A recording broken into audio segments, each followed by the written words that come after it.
얼굴의 균형을 맞춰주고 탄력을 개선시키는 도중침 시술을 하겠습니다. 도중침의 원리는 일단 첫 번째 원리는 긴장, 안면으로 이어지는 혈액순환이나 이런 것들이 근육의 긴장 때문에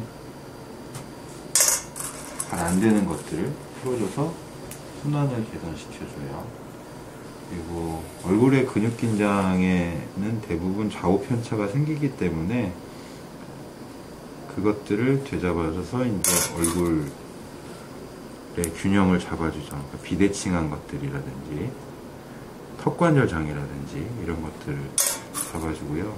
이 환자분은 실제로 턱관절 장애 때문에 두통이나 턱 통증이 많았는데 시술을 하시면서 통증 없이 잘 살고 계십니다. 물론 씹는 습관의 교정이 무척 중요해요. 한쪽으로만 계속 씹다 보면 저작근들이 한쪽 방향으로 발달하기 때문에 실제로 턱은 이렇게 씹지 않고 이렇게 돌려가면서 씹게 되니까 한쪽으로만 씹으면 한쪽 방향으로만 계속 돌리게 돼 있거든요.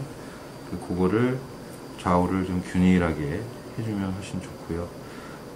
가슴 쪽 쇄골하고 목에 시술을 하는 이유는 얼굴로 가는 근막, 이어지는 근막과 혈액순환이 되게 목을 통해서 올라가기 때문에 목 부분의 긴장은 얼굴 상태 악화의 가장 큰 이유입니다. 그래서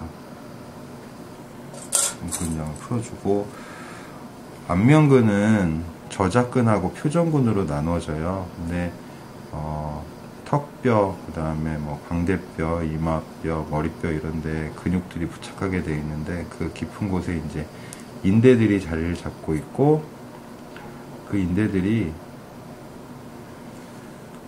얼굴의 버팀벽, 수직 버팀벽, 수평 버팀벽 역할을 해주는데 근육 긴장도 문제지만 인대가 약화되고 인대가 긴장할수록 또 얼굴의 모양도 균형이 깨지게 되어 있는데 그것들을 또 풀어드리는 역할을 하게 됩니다. 특히 지금 시술하고 있는 저작근이 얼굴에서 제일 큰 근육이라고 보시면 될 것 같아요. 물론 저작근 중에 더 큰 거는 옆머리에 있는 측두근인데 그건 얼굴에 위치하고 있지는 않지만요, 얼굴에 또 상태에 영향을 많이 주고요. 지금 이 시술하고 있는 저작근은 교근이라고 합니다. 턱 긴장이 생기는 이유는 꼭 씹는 것만이 이유가 아니에요. 사람이 침을 삼킬 때 턱을 이렇게 다물게 돼 있거든요. 입을 벌리고 침을 삼킬 수는 없으니까요. 그때 이제 교근이 주로 큰 힘을 작용하게 되는데, 사람이 긴장하거나 스트레스를 받거나 이럴 때는 더 강하게 턱을 깨물게 돼 있어요. 그럴 때 이제 교근의 긴장이 심해지고, 씹는 방향의 문제 때문에, 한쪽으로만 씹는 특성 때문에 이제 교근이 좌우가 달라지죠. 안면 비대칭에서 큰 역할을 하는 게 교근, 그 다음에 사각턱에서도 큰 역할을 하는 게 교근이죠. 그래서 교근 상태가 좋아지면 비대칭도 좋아지고, 턱관절 통증도 좋아지고, 그 다음에 사각턱도 좋아지고, 그리고 또 하나, 이제 그 다음 지금 시술할 부위는 이계근이라는 부위예요.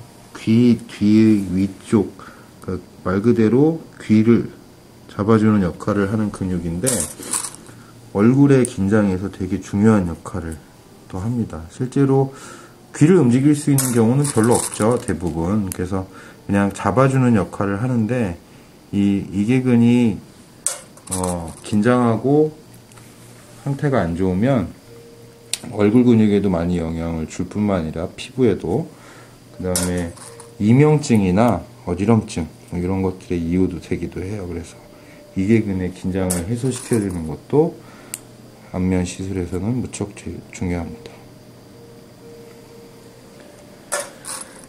아까 말씀드린 제일 중요한 큰 근육, 제일 큰 근육, 저작근 중에서 측두근이고요.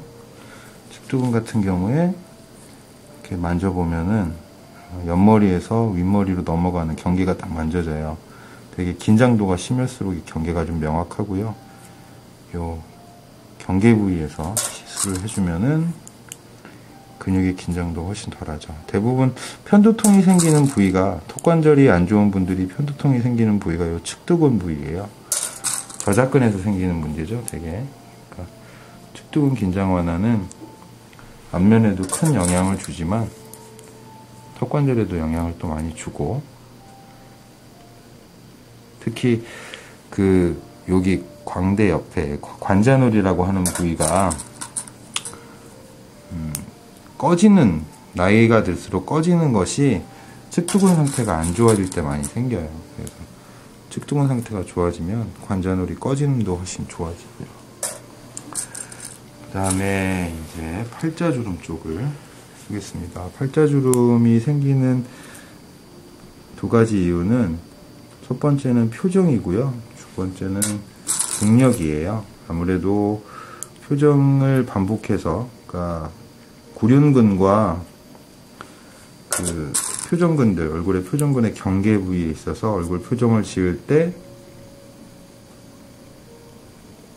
주름이 생기는 부위인데, 갈수록 피부 탄력이 떨어지기 때문에 주름 골이 생기고, 그 다음에 볼처짐으로 인해서 더 많이 악화되는 경향이 있죠. 그래서 우선은 구륜근과 표정근 사이에 경계 부분에서 이제 자극을 주고,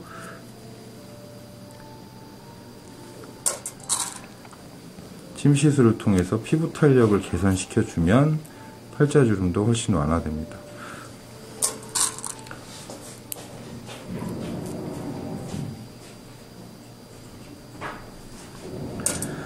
마지막으로 알륜근인데요. 알륜근은 제일 얼굴의 표정근 중에서 제일 노화가 늦게 오는 부위라고는 하지만, 구륜근과 구륜근보다는 훨씬 얇고 힘이 없어서 탄력이 떨어지기가 쉽고요. 이제 동그랗게 근육이 만들어져 있기 때문에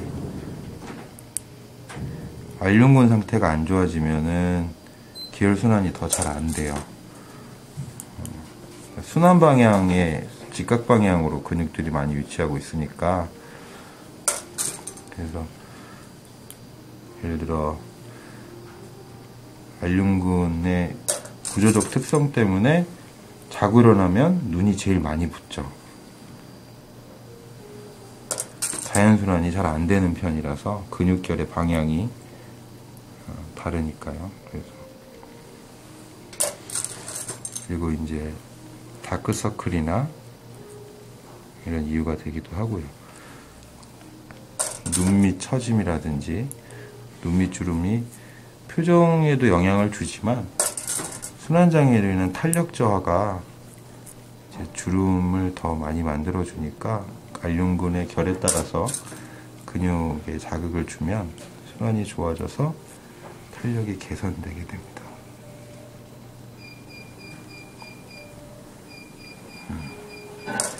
자, 이렇게 시술을 하게 되고요. 예를 들어 이 환자분 같은 경우는 주름이 많지 않으신 편이라 탄력 저하도 심하지 않은 편이라서 침 시술 위주로 했는데, 색조가 많이 안 좋다든지 아니면 탄력 저하가 심하거나 볼처짐이 심하거나 이럴 때는 MTS나 매선 시술을 통해서 보충을 해주면 효과가 훨씬 더 좋습니다. 수고하셨습니다.